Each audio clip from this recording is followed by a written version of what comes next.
Shri Venkateswara gold తాకట్టులో ఉన్న మీ బంగారాన్ని విడిపించి కొనబడును.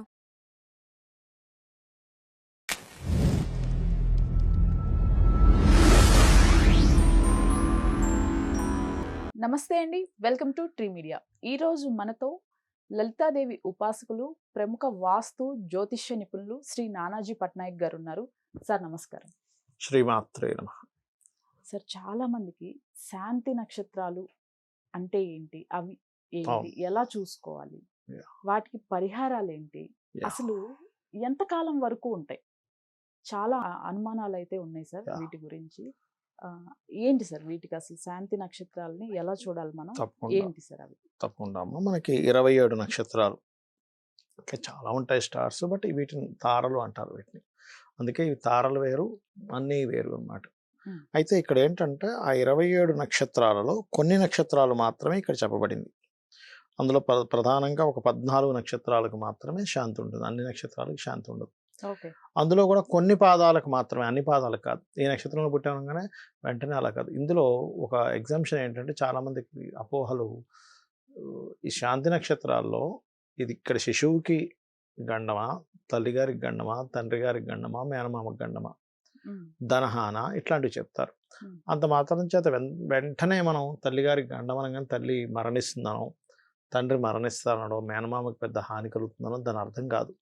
వాళ్ళ పర్సనల్ చార్ట్లో ఇంకొక అంశాన్ని కూడా మనం చెక్ చేసుకోవాలి. అది చెక్ చేయకుండా కేవలం నక్షత్రంలో పుట్టారు కాబట్టి గండం అని చెప్పడానికి వీల్లేదు. ఎందుకంటే ఇది కనీసం ఒక 50,000 జాతకాలు పరిశీలన చేసి చెప్తున్న అంశం ఇది. బాగా అర్థం చేసుకోవాలి. అయితే ఇక్కడ మనం మొట్టమొదటి నక్షత్రం ఏమిటి ఇందులో, ఏ శాంతి నక్షత్రాల్లో అని చెప్పి చూసుకుంటే అశ్విని. ఓకే. అశ్విని నక్షత్రం మరి 4 పాదాలు గండమేనా కాదా అంటే కేవలం మొదటి పాదం మాత్రమే శిశు గండము అంటారు. అయితే ఇందులో మరి దీన్ని ఎంతవరకు ఇది పనిచేస్తుంది, మరి అశ్విని నక్షత్రం 1వ పాదంలో పుట్టిన వాళ్ళందరికీ చిన్నప్పుడు గండం జరుగుతుందా అంటే వాళ్ళ పర్సనల్ చార్ట్లో గండ యోగం అనేటువంటిది ఒకటి ఉంటుంది. అది కనెక్ట్ అయితేనే గండం, అదర్వైజ్ అవ్వదు. ఇప్పుడు బ్లడ్ క్యాన్సర్ వచ్చింది ఎవరికో, పలానా ఆ బ్లడ్ గ్రూప్ వాడితే ఏదో some B positive, B negative, O positive అనుకుందాం. అలా వచ్చింది కాబట్టి ఆ గ్రూప్ ఉన్న వాళ్ళందరికీ వస్తుందని కాదు కదా.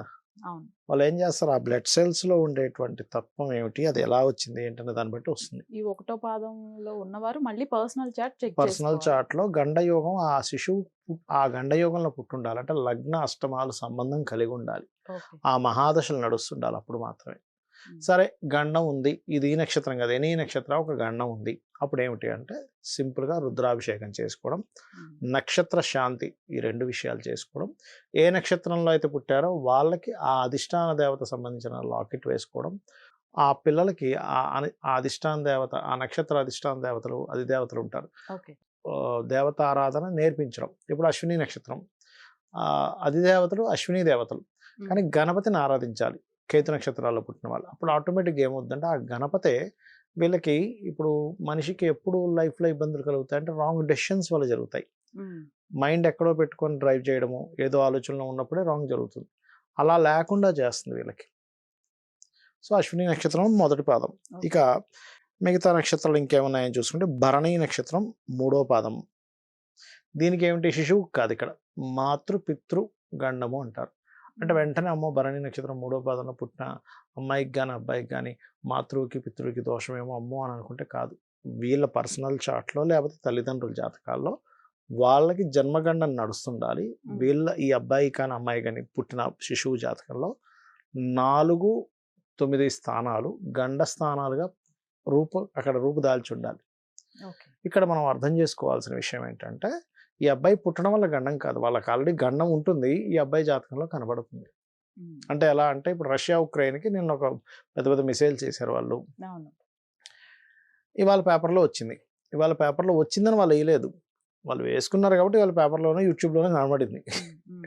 అలాగే వాళ్ళ జన్మజాతకాల్లో గండాలు ఉన్నప్పుడు పిల్లల జాతకాల్లో అది రిఫ్లెక్ట్ అవుద్దనే విషయం మనం అర్థం చేసుకోవాలి. ఓకే, అలా. అయితే భరణి నక్షత్రంలో పుట్టిన వారికి ఎటువంటి లాకెట్ వేయాలి, గండాలు ఏమైనా ఇట్లాంటి వాటిలో 3వ పాదంలో పుడితే అమ్మవారి లాకెట్ వేస్తే మంచిది, స్త్రీ అయినా పురుషుడైనా. ఇక్కడ ఇంకొక సందేహం సార్, జనరల్ గా పుట్టినప్పుడే శాంతి అని చేస్తారండి, అది గండం ఉంటేనే చేస్తారు, ప్రతిసారి చేయరు. అది అంటే అక్కడతో అయిపోతుందా? అది చిన్నప్పుడు ఏదైతే ఉంటుందో అది అక్కడతో అయిపోతుందండి. అది 12 ఏళ్ల తర్వాత అంటే కొన్ని ఇలాంటి నక్షత్ర గండాలు కొన్ని ఉంటాయి, కొన్ని మనకి బాలారిష్ట దోషాలను ఉంటాయి. అది ఒక్కొక్క గ్రహం ఎక్కడుంటే ఏంటనే లెక్క వేరే ఉంటుంది. అది అలా ఉన్నప్పుడు దానికి శాంతి చేయించుకుంటే తగ్గిపోతుంది, అక్కడికి పోతుంది. అంతేగాని వీళ్ళు పెద్ద అయిన తర్వాత అది వెంటాడడం. చాలామంది అంటుంటారు మీరు అన్నట్టుగానే, ఏమంటే నేను చిన్నప్పుడు శాంతి నక్షత్రంలో పుట్టానట, బాలారిష్టంతో పుట్టానట, మా వాళ్ళకి తెలియక ఏమి చేయించలేదండి, ఇప్పటికీ అది నన్ను వెంటాడుతుంది అని 40 ఏట అడిగే వ్యక్తులు ఉంటారు. అసలు అది అప్పటిదాకా పనిచేయదు. ఓన్లీ 12 ఇయర్స్ లోపలే ఉంటాయి బాలారిష్టాలు. నక్షత్ర శాంతి కూడా ఒక నక్షత్రంలో జీవుడు జన్మించాడు, భరణి నక్షత్రంలో పుట్టాడు అనుకుందాం, 3వ పాదంలో మాతృపితృ గండం అన్నాం. ఆ నక్షత్రం మళ్ళీ తిరిగి వచ్చే లోపల అంటే 27 ఒక నెల రోజుల లోపల ఆ శాంతి జరిపించేసుకోవాలి. అది టైం పీరియడ్. అదేవిధంగా భరణి నక్షత్ర జాతకులకి అమ్మవారి లాకెట్ కనుక మెడలో వేస్తే అమ్మవారి రక్ష వల్ల వీళ్ళకి ఎటువంటి గండం లేకుండా కాపాడుతుంది. అది ఒక్కొక్కసారి తల్లిదండ్రులు కూడా ధరిస్తారు చిన్నప్పుడు వరకు. ఇక అదేవిధంగా చూసుకున్నట్లయితే 3వది కృత్తికా నక్షత్రం అండి. ఇది కూడా 3వ పాదమే మాతృపితృగండం. ఇప్పుడు ఇక్కడ కూడా సేమ్ 4, 9 స్థానాలు ఎలా ఉన్నాయి చెక్ చేసుకోవాలి. వీళ్ళకి సూర్య ఆరాధన, సూర్యుడికి నమస్కారం చేసుకోవడం అలవాటు చేసినట్లయితే ఖచ్చితంగా వీళ్ళకి ఇబ్బంది అనేటువంటిది ఉండదు. అలాగే మనకి రోహిణి, మీరు వినే ఉంటారు, రోహిణి అనగానే మేనమావ గండం, కృష్ణుడి యొక్క నక్షత్రం అంటూ ఉంటాం. అందుకే కృష్ణుడు కంసుని చంపేశాడని మనం వింటూ ఉంటాం. మరి అది కృష్ణుడు పుట్టినప్పటి నుంచి వచ్చిందో, మరి గతంలో ఎప్పటి నుంచో ఉన్నటువంటిది వచ్చిందో మనకి ఎక్కడా కూడా దానికి సంబంధించినవి లేవు. కానీ ఇది 100% ఇలా అవ్వాలని రూల్ లేదండి. ఎందుకంటే రోహిణి నక్షత్రంలో పుట్టిన చాలామంది మేనమామలతో బాగా కలిసిన వాళ్ళు కూడా ఉన్నారు. ఎప్పుడు అలా అవుతుంది, వాళ్ళిద్దరి మధ్యన వైరం ఎప్పుడు వస్తుంది అంటే 6వ స్థానం అంటారు జ్యోతిష్ శాస్త్రంలో. ఒక్కొక్క భావానికి ఒక్కొక్క స్థానం ఉంటుంది. ఇప్పుడు 4వ స్థానం పాడైంది అనుకోండి, తల్లితో కూడా పడదు. 9వ స్థానం పాడితే తండ్రితో ఎడబాటు, తండ్రితో గొడవలు ఉంటాయి. 6వ స్థానం కనుక పాడైతే మేనమామతో లేదా మేనత్తలతో వైరం ఉంటుంది. అలాగా 6వ స్థానము బుధుడు బంధువర్గాలకి, మామయ్యలకి, బావలకి కారకుడు. సో ఆ రకంగా బుధుడు పాడై 6వ స్థానం పాడైతేనే దీన్ని మనం కన్సిడర్ చేయాలి, అంతేగాని అన్నిటినీ కన్సిడర్ చేయకూడదు అనమాట. అదే అయితే ఈ నక్షత్ర శాంతి మాత్రం జనరల్గా చేసుకోవచ్చు. రోహిణి నక్షత్రం 4 పాదాలు శాంతి ఉంటుంది.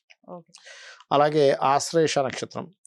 ఆశ్లేష నక్షత్రం మొదటి పాదం మాత్రం మంచిదే. ఇక్కడ చాలా మందికి ఇది ఒక అపోహ కూడా ఉందండి, ఆశ్లేష నక్షత్రం అని. అమ్మో ఆశ్లేష నక్షత్రం అని పెళ్లి చేసుకోరు. ఎక్కడ ఆశ్లేష నక్షత్రానికి పెళ్లి చేసుకోకూడదు అనేటువంటిది లేదు ఎక్కడ కూడా, గుర్తుపెట్టుకోండి. ఆశ్లేష నక్షత్రానికి కేవలం ఏంటంటే 3 పాదాలు దోషము, కొంచెం సర్ప నక్షత్రం అని అనుకుంటుంటారు, కానీ పెళ్లి చేసుకోకూడదని ఏ శాస్త్రంలో లేదు. మంచి తెలివితేటలు ఉంటాయండి ఆశ్లేష నక్షత్రం వారికి. ఇప్పుడు మనకి మన కేసీఆర్ గారు ఉన్నారు, ఆశ్లేష నక్షత్రం అయింది. మరి ఆయన ఎంత మేధావి, ఎన్ని తెలివిగా ఎంత చేస్తుంటాడు చూడండి. అవునా కదా? స్పాంటేనియస్గా అప్పటికప్పుడు మాట్లాడతాడు ఆయన, అప్పటికప్పుడు దాన్ని కామెడీగా మాట్లాడతారు. అంటే ఏంటంటే తెలివితేటలకు సంబంధించిన బుధుడు నక్షత్రం కాబట్టి, చంద్రుడు మనస్కారకుడు దాని మీద ఉన్నాడు కాబట్టి కాన్షియస్గా ఉంటారు వాళ్ళు ఎక్కువగా.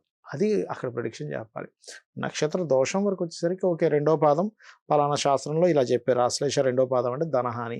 మరి చిన్నప్పుడు ఏంటంటే ధనహాని అంటే ముఖానికి సంబంధించిన దోషం కూడా వస్తుంది వాళ్ళకి, అంటే కళ్ళు మండడం, ఇట్లా పళ్ళకి సంబంధించిన ఇబ్బంది రావడం చిన్నప్పుడు, ఇలాంటివి కూడా ఏర్పడతాయి. అదేవిధంగా 3, 4 పాదాలు అయితే 3వ పాదం మాతృగండము, 4వ పాదం పితృగండము అని చెప్పాను. అంటే 3వ పాదంలో పుట్టినప్పుడేమో 4వ భావాన్ని వీళ్ళు చెక్ చేసుకోవాలి. వాళ్ళ పర్సనల్ చార్ట్లో లగ్నం నుంచి 4వ స్థానం ఎలా ఉందో అదేవిధంగా చంద్రుడిని చెక్ చేసుకోవాలి. 4వ పాదంలో పెడితే తండ్రి యొక్క స్థానం అంటే 9వ స్థానము రవి, అంటే సింహరాశి ఎలా ఉంది, ఇవి ఖచ్చితంగా చెక్ చేసుకోకుండా రఫ్గా వెళ్ళిపోయి అమ్మో గండం ఉందంట, ఇంకొంతమంది అయితే మూఢంగా తండ్రి ఎక్కడికి దూరంగా వెళ్ళిపోతాడు గండం ఉందని. అలాంటివి చేయమని ఎక్కడ శాస్త్రంలో లేదు. మఖా నక్షత్రం. మఖా నక్షత్రం కూడా మొదటి పాదం శిశువుకి గండం అంటారు. దీన్ని గండాంతర పాదాలు అని కూడా ఉంటూ ఉంటారు. గండాంతర నక్షత్రాలు, గండాంతర పాదాలు, గండాంతర సంబంధించిన లగ్నాలు కొన్ని ఉంటాయి. అలాంటప్పుడు మనం ఇప్పుడు చూడండి, ఇప్పుడు సిజరిన్స్ అవి జరుగుతుంటాయి చూసారా, మ్యాక్సిమం ఒక సిజరిన్ అంటే ఆపరేషన్కి ముహూర్తం పెట్టేటప్పుడు ఇవి బేసిక్గా చూసుకుంటారు.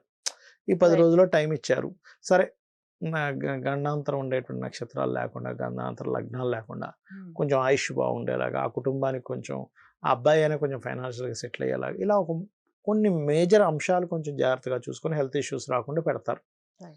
అలా పెట్టచ్చు కూడా, కాకపోతే వాళ్ళకి ఆ యోగం ఉండాలి. పుట్టే శిశువుకి యోగం ఉంటే కానీ ఆ ముహూర్తంలో పుట్టలేడు.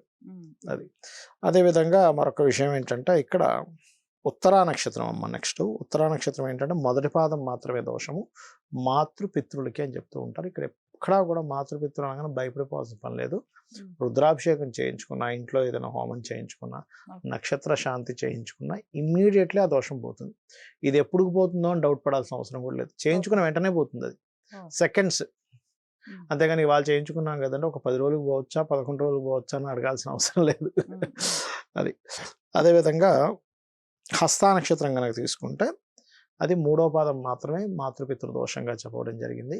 అయితే వీళ్ళు హస్తా నక్షత్ర జాతకులు కూడా అమ్మవారిది వేసుకోవచ్చు. మనం కొన్ని నక్షత్రాలకి ఏం లాకెట్ వేసుకోవాలో చెప్పడం మర్చిపోయాము. ఇక్కడ ఉత్తర నక్షత్రం సూర్య ఆరాధన, మఖా నక్షత్రంకి వచ్చేసి గణపతి లాకెట్టు, ఆశ్లేష నక్షత్రానికి మన విష్ణుమూర్తికి సంబంధించిన లాకెట్ వేసుకోవచ్చు. రోహిణి కూడా అమ్మవారికి సంబంధించింది. కృతిగా సూర్య ఆరాధన. చిత్తా నక్షత్రం, చిత్తా చూసుకుంటే కనుక పర్టికులర్గా ఇక్కడ మొదటి 2 పాదాలు దోషమే. సో అయితే ఈ 2 పాదాలకి కేవలం మాతృపితృగానే ఇచ్చాడు ఇక్కడ, ఇంక వేరేమి ఇవ్వలేదు. కాబట్టి ఈ యొక్క హస్తా నక్షత్రం తర్వాత వచ్చే చిత్తా నక్షత్రంలో పుట్టినటువంటి వ్యక్తికి 2 పాదాలు కన్యారాశిలో ఉంటాయి. ఈ కన్యారాశిలో ఉన్నప్పుడు ఈ చంద్రుడు గనక స్పెసిఫిక్గా పాడైతే ఎక్కువగా మాతృకే ఉంటుంది, పితృ కంటే కూడా.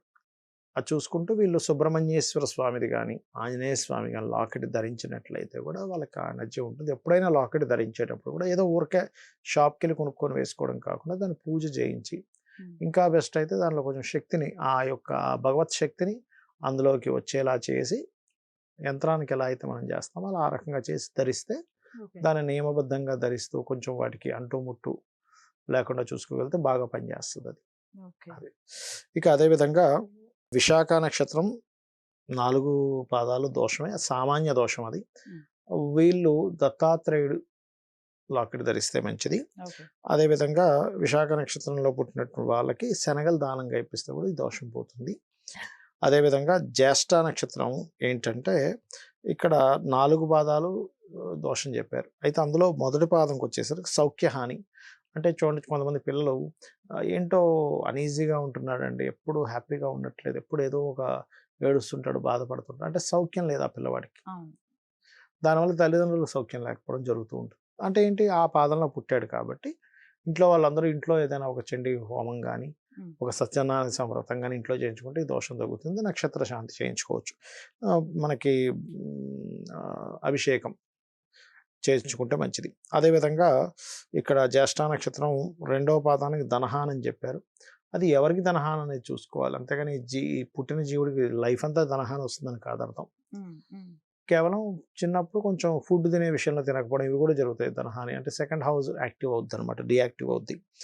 అదేవిధంగా పితృ మాతృగండాలు 3-4 పాదాల్లో ఉంటాయి. ఇక మూలా నక్షత్రం, ఇక్కడ కూడా ఏంటంటే 3 పాదాలు దోషం అంటారు. ఇది కూడా చాలామంది తెలియని విషయం ఏంటంటే, ఇదేమిటంటే మూలా నక్షత్రం అనగానే వివాహం చేయకుండా ఉండడం, అమ్మో వివాహం మేము చేసుకోమండం జరుగుతూ ఉంటుంది. ఒకటే క్వశ్చన్ వేసుకోవాలి మనం ఎప్పుడు కూడా, ఏంటంటే అది మూలా నక్షత్రం పూర్తిగా దోషం అయితే విద్యలను ఇచ్చేటువంటి అమ్మవారు సరస్వతీదేవి ఆ నక్షత్రంలో ఎందుకు జన్మిస్తుంది? సరస్వతీదేవికి తెలియదు ఆ నక్షత్రంలో జన్మించకూడదని? అంతే కదా.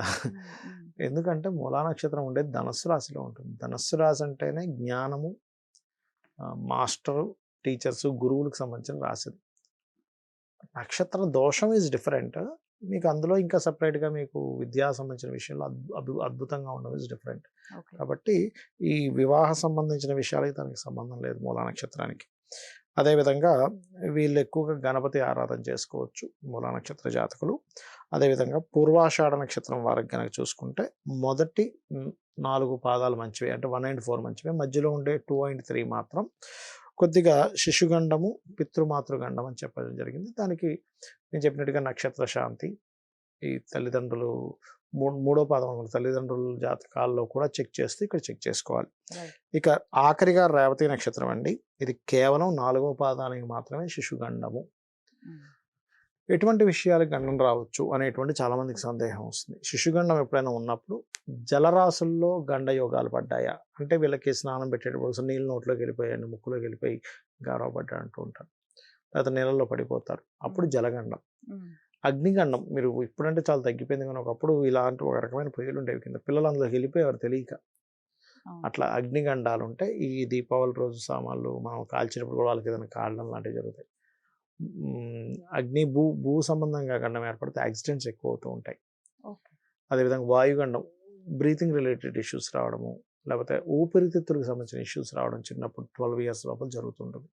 అప్పుడు వీళ్ళు దానికి సంబంధించినటువంటి ఏ గ్రహాల ద్వారా ఏర్పడిందో చూసుకొని దానము చేసుకుంటే సరిపోతుంది. రైట్ సార్, ధన్యవాదాలు. శ్రీమాత్రే నమః.